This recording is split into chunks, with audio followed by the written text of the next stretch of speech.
Want to stop juggling spreadsheets, calendars, and a dozen apps just to run your rentals?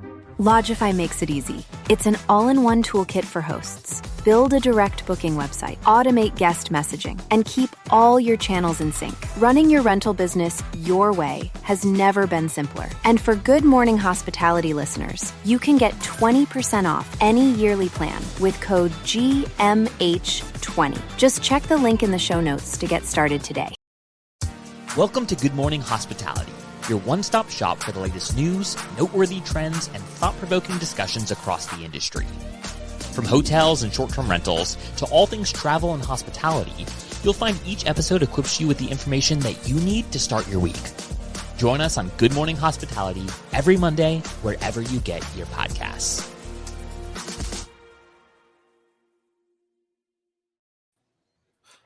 Good morning. Happy Monday. Hello, hello. We have got an interesting show ahead of us. We've had a heated backstage discussion, and I'm sure that's going to carry on into the episode. Not much news in the cycle this week. Just kidding. Every AI chatbot has been out on LinkedIn dropping in AI's thoughts. We may get a Brandy rant on today's episode, ladies and gentlemen. So we're praying for it. We're praying for it. I'm like, come on, please, Brandy, just get a little heated, just a little. Just unleash. Just have a little bit of a Monday morning energy. But Will, yes, what? How was your weekend? We're starting off with you today. Oh, dude, my weekend was good, but it was a little sad. You know, the Nuggets lost 7th game. So that was a big bummer. And then the Formula One race, two of all my team just didn't get a first place podium. We got second and third, but wasn't the ultimate win that we wanted. So sports weren't that great this weekend, but overall I'm rested, I'm ready, and excited for today's episode. Welcome back, Jamie Lane, by the way. How was your weekend? How was your interview and time with the CFO of Airbnb? It's a big flex. I'll start with my weekend. It was great. My wife was out of town at a conference. I'm like, what? You get to go to conferences too? Like, this isn't fair. So I had the kids. We had a blast, few birthdays, good times with friends. Drove up to the Mountain House yesterday morning. We're going to be out of town for a few weeks, so got supplies restocked, mowed the yard, check on the place, make sure it's still alive. All good. You're being a good home host. That's what you are, Jamie. That's what you're trying to. And then, was out in LA Monday through Wednesday for the Airbnb product release, which was, I'll say, Brandy and Will, you guys probably haven't experienced this week, but Michael, you ever walk into a room and you just feel like, wow, I am way too old. Like, these people are way too cool. You had all these travel influencers from all over the world in this for the product release. And I was like, for one of the first times, just feeling like, wow, like I'm feeling 40. People are very trendy. They're very hip. Even Chesky in his mid 40s is way cooler than I am. But he's got fashion designers that he can call for services, and he's got private chefs waiting at his door. So I can see why he lives a different lifestyle. I love but it. Now we all have access to it. Have access to it. Yeah.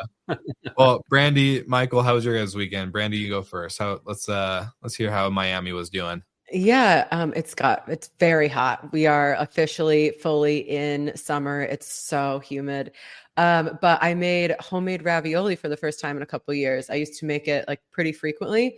And I made a pistachio pesto and burrata one, and then a miso butter, onion, and mushroom one. And the second one was the best for sure. I haven't had breakfast yet, so thanks a lot. I'm really hungry.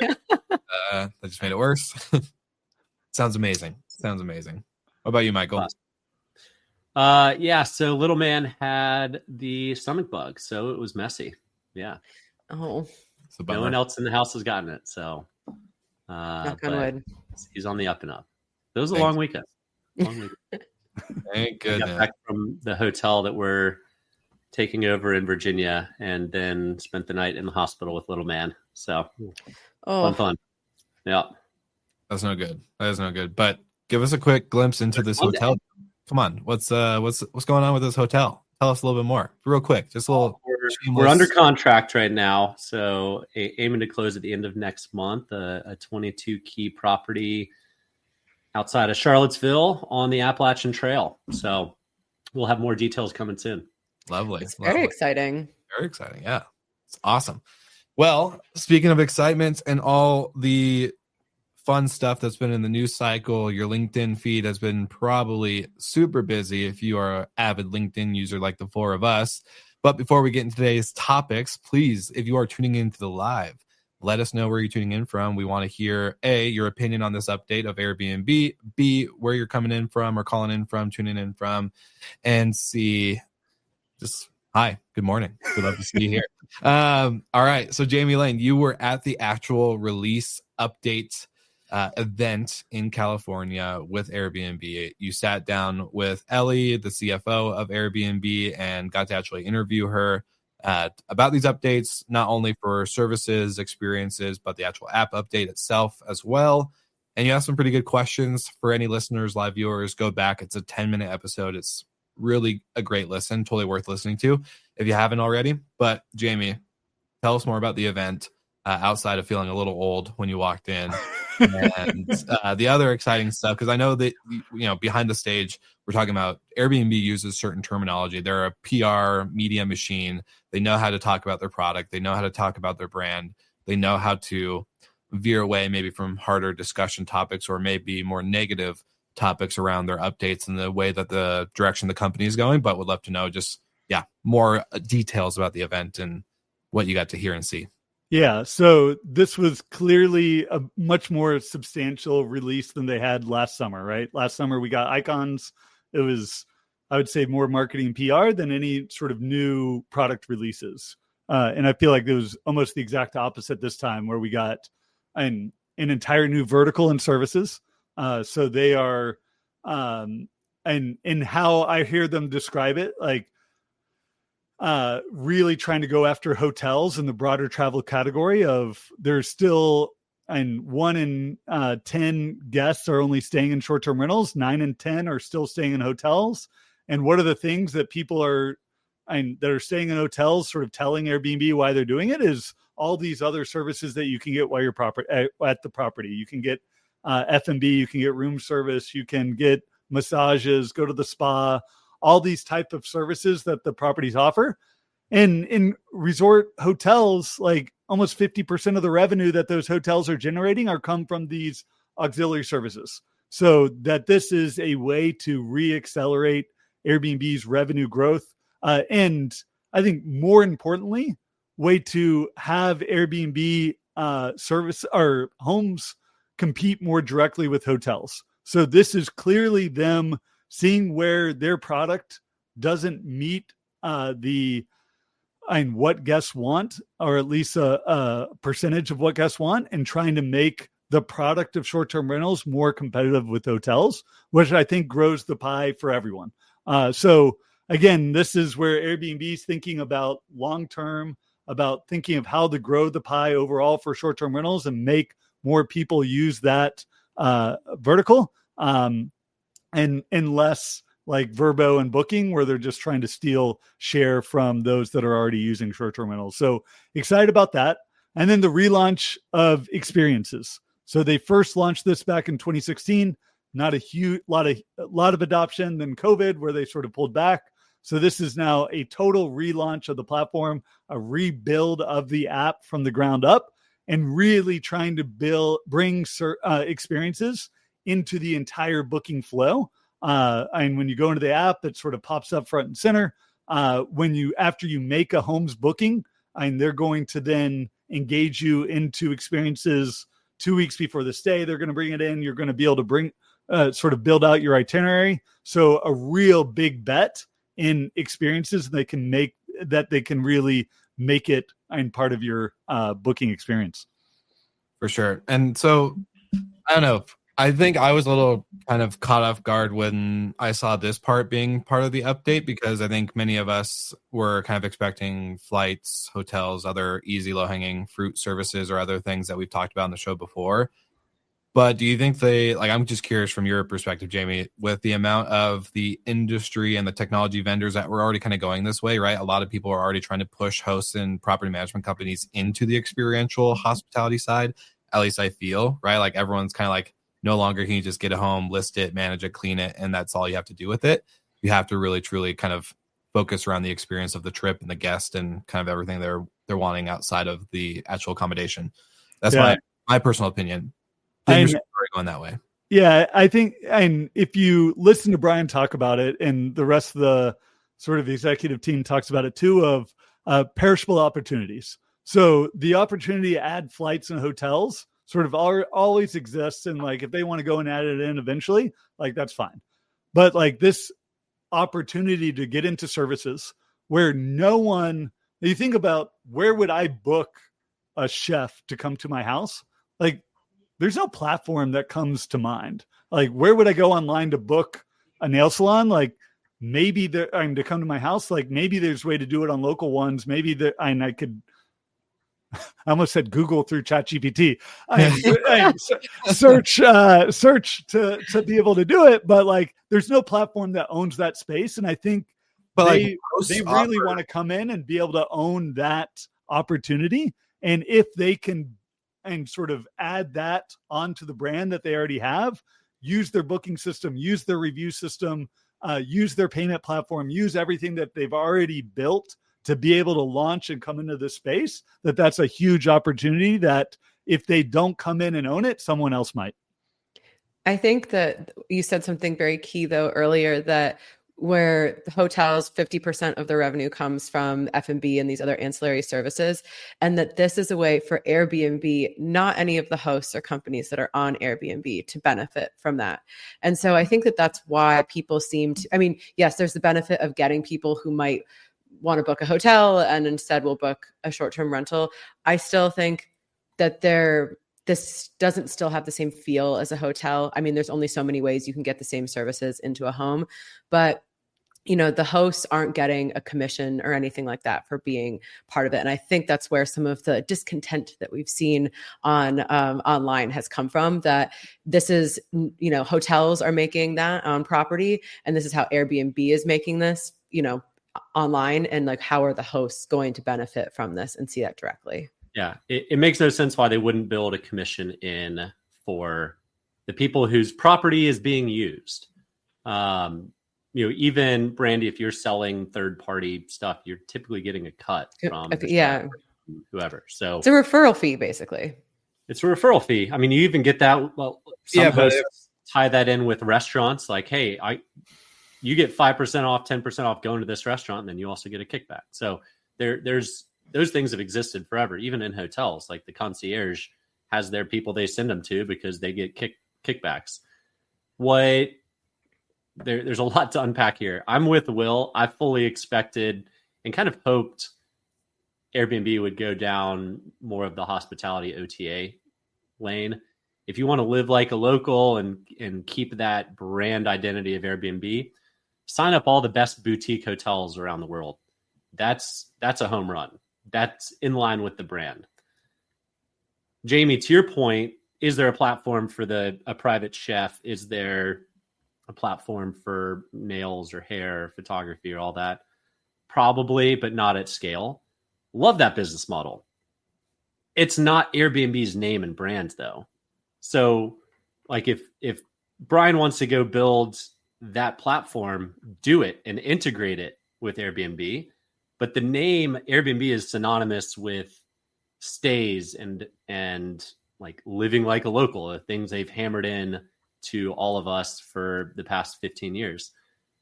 But it's not like a services, it's not Angie's List, right?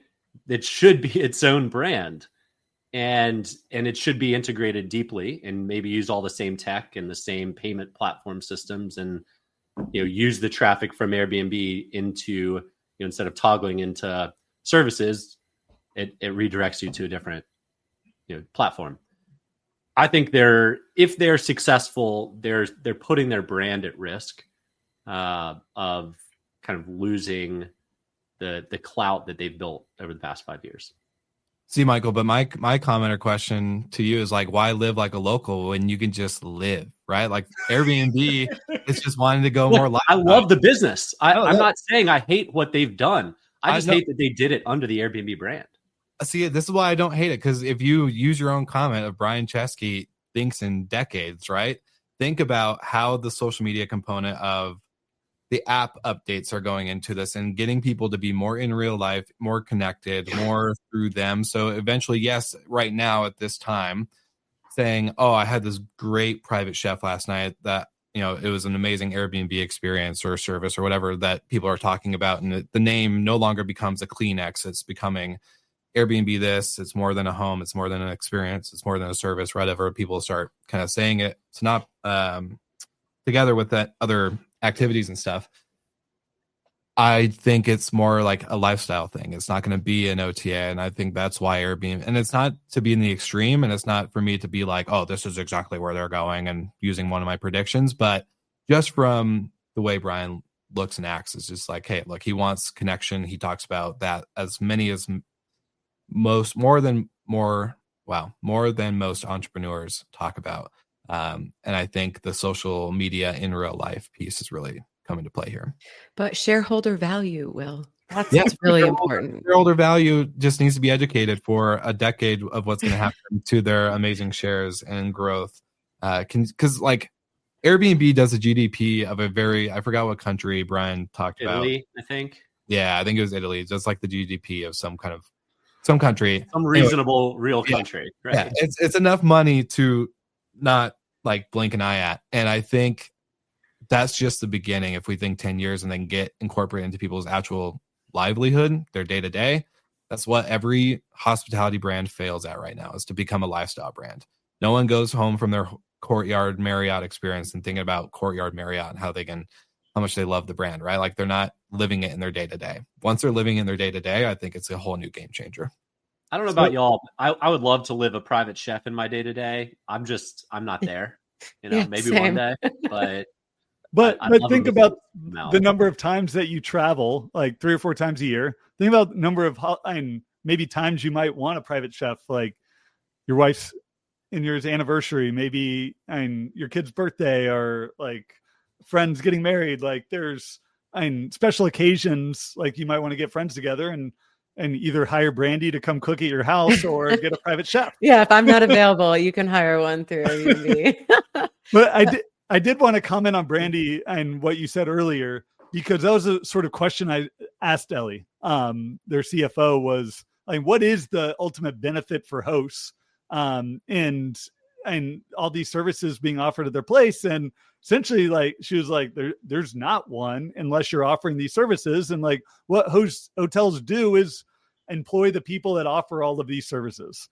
But to your point too, like if they wanted, I think, to see mass adoption of these services, like give hosts a share of that revenue being generated. Like if they're generating a 20% sort of service fee, give 5% of that to hosts, and you would turn like the 5 million hosts out there into some of your biggest sort of sales force. And like, if you're looking at the Facebook comments today, the biggest question is not like, how can I find services to offer in my property? It's how do I opt out of services?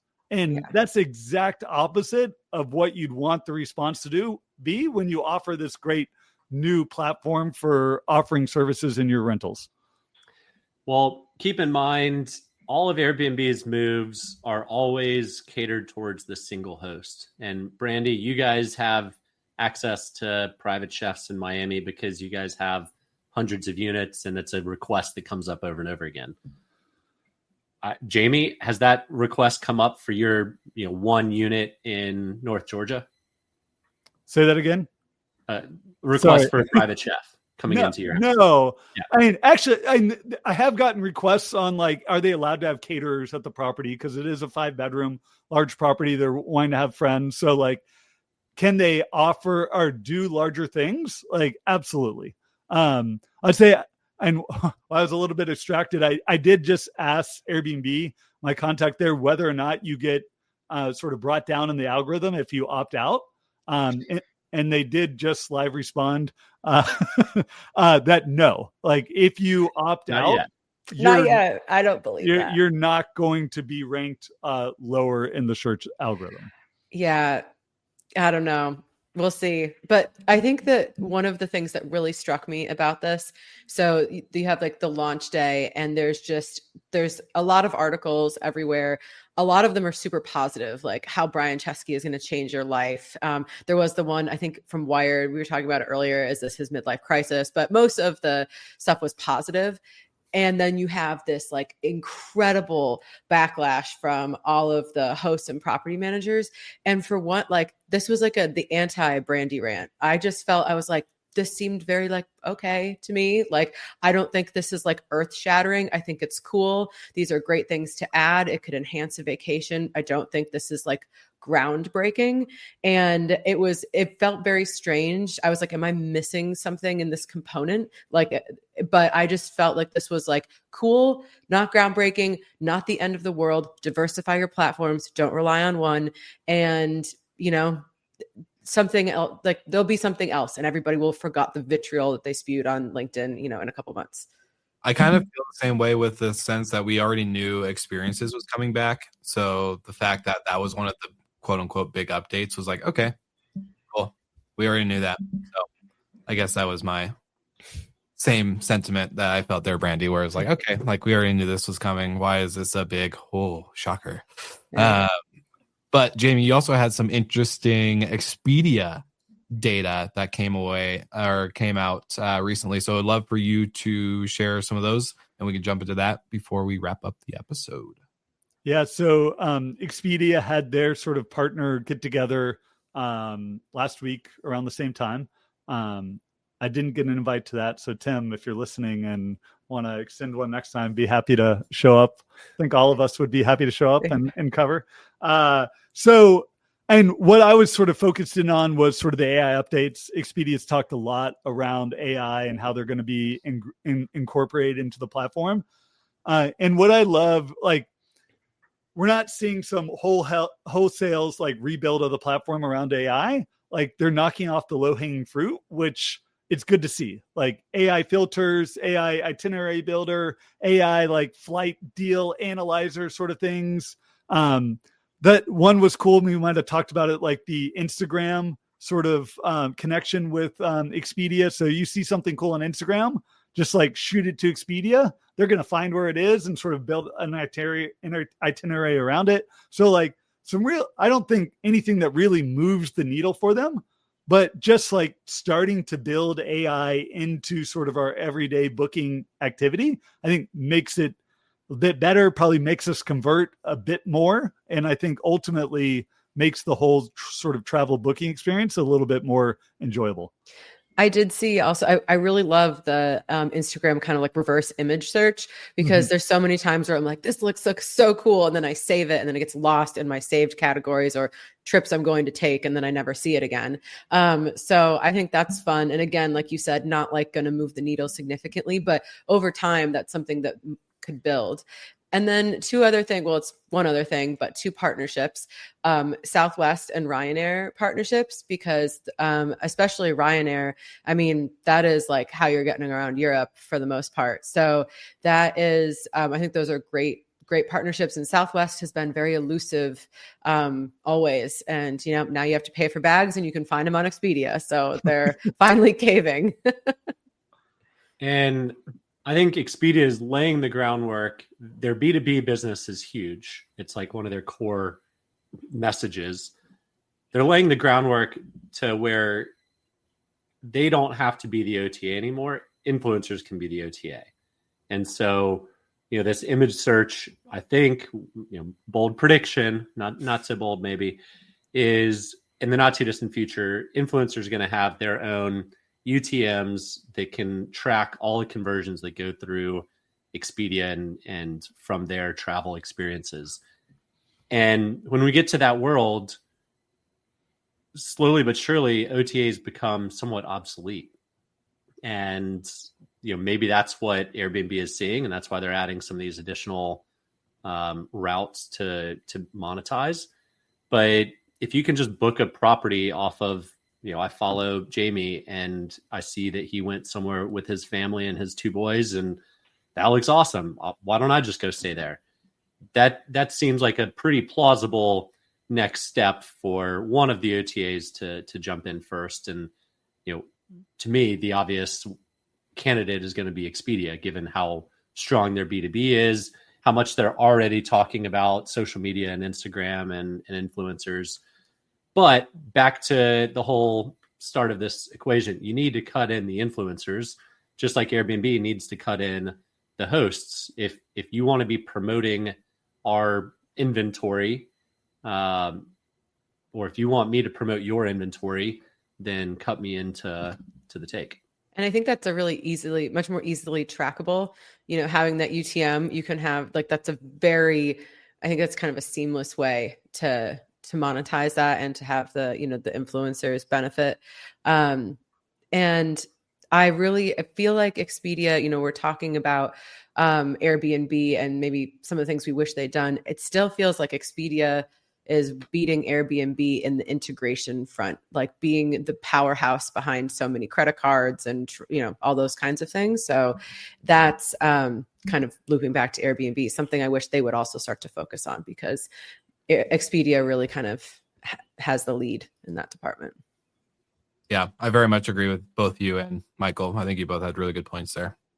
I actually agree with you guys for once. Who would have thought? No fights. No fight. No Brandy rants. Nothing.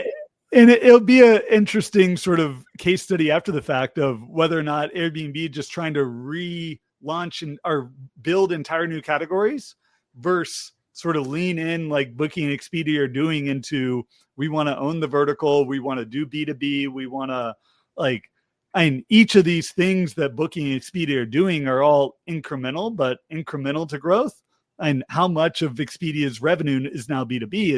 It's massive. So yes, is that opportunity sort of perishable for Airbnb? Probably not, but could it be that re-accelerator for growth that they need versus trying to build an entirely new category? And it's a bet obviously they're willing to make, but there is maybe big risk to the downside if none of these do end up taking off.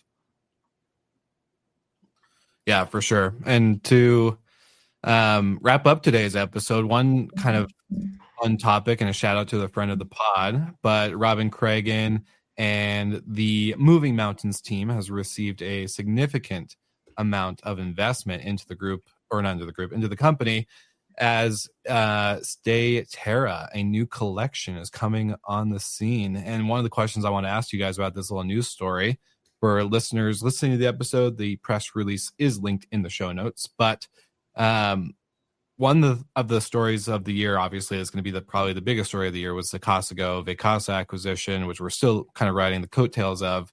But, we've talked about a lot about franchises versus non-franchise, all this other stuff. We never talked really about the collection piece, where a group comes in and buys or has investment or, control over different companies in different markets. And I would love to know, do you guys think the collection model is it going to be a potentially successful model for the vacation rental industry? Because I know Robin pretty well. He's a good friend, and he's a very particular dude. He's, him and Heather have built this brand over 30 years. And so to accept this type of capital investment into Moving Mountains is a big deal, because Robin doesn't make partnerships or moves like this without any, let's just say, due diligence. Let's just say this has been in the works for 2 years. I talked to him on the phone shortly, the day before this announcement went live.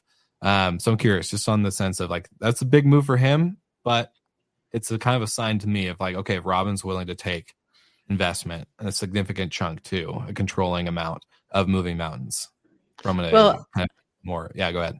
I think that it kind of depends on what your business goals are. And if there's certain things, if you're in the luxury space, if they're trying to add, instead of 1 or 2 homes at a time or 1 or 2 boats at a time or whatever it is, you have to have some serious capital investment. Things are becoming more expensive. And I think that it makes sense that people are taking money. There's nothing wrong with investment, and especially if he's, been at it for 30 years, he might want some help. it's a great sign of the maturing of the industry too. Like, companies are getting big enough that private equity is interested. Away Day also got some funding. It's a good sign, and I think private equity, in this case, unless they've got a roll-up strategy, is more inclined to try and keep everything in place as it is, and then find their own efficiencies from there, i.e. probably lay people off. But I think ultimately it's a good sign for the industry. We're not having Vacasa run around buying literally anybody that would sell to them just to add units and grow. Like, private equity is going to make sure the numbers are solid and financial. And a guy like Robin, who's been doing it for 25 years, all of his equity is tied up in the business. So the only way to unlock that equity is to sell a portion of it. So it makes total sense. Yeah. He will be selling as CEO, by the way. So it's not like private equity where they're going to come in and start chopping away Michael. But it's a good investment from the group.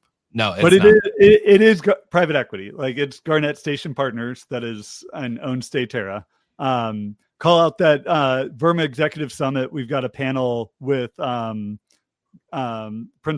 Rafi at Garnett Station Properties, Jacob Dwyer from Away Day, and Joseph Riley from Casago. So some companies making big moves in the space and getting up on stage together and sort of talking strategy. So I think that's going to be a fun one.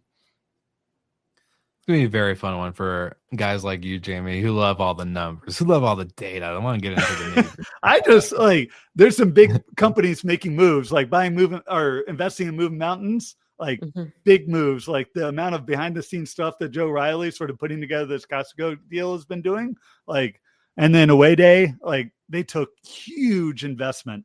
So there's big money moving into this space, and this is going to be I think a fun summer for short-term rental investment.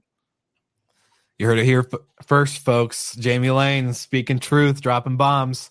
No, I love it. This was such a fun episode and a lot of topics to unpack, but I feel like we articulated a lot of good stuff today. You guys brought the heat. I like it. We were well caffeinated with our well and good coffee this morning. I don't think anyone is going to accuse us of not bringing the energy this morning. So grab your coffee. 100%. If you want to be just like us, grab your coffee. Jamie, anything exciting? I know we asked this last time you were on, but after we had you on the week prior, we had Madeline List on from Focusrite, which was a great episode. Then we had you on today. So we've had a pretty packed cadence of content, plus our GMH EU crew and a bunch of our other GMH universe content is just going wild and banana. So would love to know what's on in your world, Jamie Lane. And heading up to DC this afternoon for the Cornell Hospitality Analytics Forum. So that's going to be a blast. A whole bunch of hospitality data nerds getting together. And then that's 4 weeks in a row of travel. And then next week, I'll be taking a vacation, heading to the beach, Litchfield Beach. And on the way, stopping in Durham for my grandfather's 95th birthday. So pretty excited about that. Big longevity. Seriously. Yeah. You gotta see what's running in that family gene pool. See how long you're gonna last there, Jamie. See if you can make it. Can you get to 95? We'll find out. I'm hoping. He's my senior, James Harvey Lane, my namesake. Yeah. Love it. Well, happy birthday to him. B, how's Grandma B? Come on. Oh, she's good. She's up in Saratoga having a good spring, but I'm heading actually to Detroit next weekend. I'm going to a big music festival called Movement. Detroit's like the birthplace of house and techno, so it's we'll see if I think Berlin might challenge that, but no, Berlin adopted it. The Detroit is the birthplace, and so this is like it's gonna be fun. It's my first time going, so we'll see. Gonna be a lot of naps. I cannot. Is mom going? No, my mom is not going. Not this time. Bummer. Cool. Yeah, nothing crazy here. I was on the road last week, so I'm home this week. Lovely. Back to backs, Jamie. I don't know how you do back to backs. That's a lot. Good on you and your wife. Yeah, lots of family support. Yeah, 100%. Well, for me, I am staying put for a while. I may be in New York. I'm going to be in New York for the Data and AI Summit hosted by Skift. So shout out to them for putting on another great conf. That will be June 4th. So if anyone else is in town, you should hit me up. Outside of that, thank you so much for tuning in to Good Morning Hospitality. I'm one of your amazing hosts, Will Slickers. We have Michael Golden, Brandy Canali, Jamie Lane on today. If you've never heard us before, check us out more. And of course, like and subscribe on all your favorite podcast platforms. And like always, we'll see you guys again next week.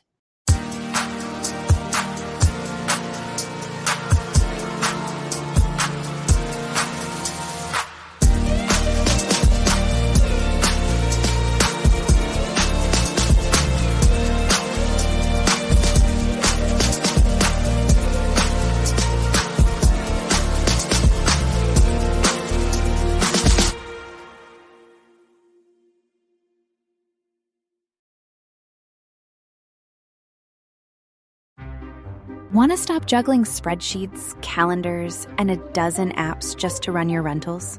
Logify makes it easy. It's an all-in-one toolkit for hosts. Build a direct booking website, automate guest messaging, and keep all your channels in sync. Running your rental business your way has never been simpler. And for Good Morning Hospitality listeners, you can get 20% off any yearly plan with code GMH20. Just check the link in the show notes to get started today.